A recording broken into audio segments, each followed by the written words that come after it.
Hey tasters! Today's video is all about tasting wood. Now, don't be vulgar, darlings. We're talking about oak barrels and their effect on wine. Maturation in an oak barrel is now seen as an essential part of a winemaker's toolkit. It is, after all, the only method available for seasoning a wine. However, this wasn't always the case. Up until Roman times, we transported wine in heavy, breakable, unwieldy clay pots called amphorae. Then one day, some Roman legionaries spotted Asterix and Obelix rolling a barrel of what was probably beer down the street. And they thought to themselves, hang on a minute, these Gauls, they might be onto something. And the rest is history. As it turns out, these Romans, not so crazy after all. So, oak barrels were nothing more than a better way to transport liquids. They were lighter and you could roll them, which was easier than lifting a clay pot. And I'm going to guess, kind of fun too. However, it wasn't long before someone noticed that wine that had spent time in an oak barrel actually tasted better. In fact, oak imparts an additional dimension to the aromas, color stability, and flavors of wine. But how does that work? Let's explore how maturation in oak actually affects and changes wine. And let's consider some of these elusive aromas that come from an oak barrel.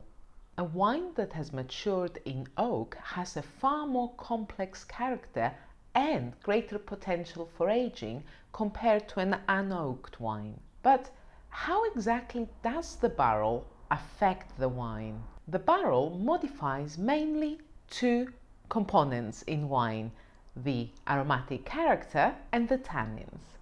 Oaked red wine has tannins coming from two separate sources.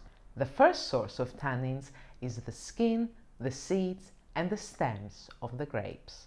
The second source of tannins, however, is the oak barrel itself, which imparts wood tannins to the wine during maturation. So, how does the barrel maturation affect these tannins? Inside the barrel, controlled amounts of oxygen come into contact with the wine. This oxygen binds with the hard grape tannins, and as a result, the wine softens and becomes less astringent. Wood tannins from the barrel are softer. So when a variety is high in grape tannins, such as Cabernet Sauvignon, these additional soft tannins are almost imperceptible. So with a tannic red wine, the most noticeable effect of barrel maturation is the overall softening of tannins through the exposure to oxygen. However, when a variety is low in tannins, such as a Pinot Noir, then the time in the barrel will give the wine the tannic structure it lacks by bringing soft, elegant wood tannins into the wine. As well as assisting the winemaker with tannic management, the barrel adds extra flavors and aromas to the wine. It imparts aromas of spices such as cinnamon, vanilla, and pepper.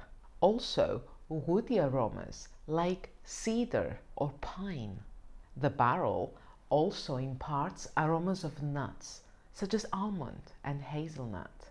But also, aromas emerge from the toasting of the barrel, such as tobacco, coffee, and caramel. There are many changes brought about by the barrel aging process.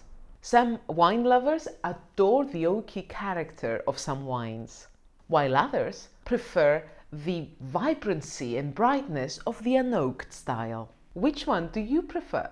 Let me know in a comment below. Tasters, if you've enjoyed this video, give it a thumbs up.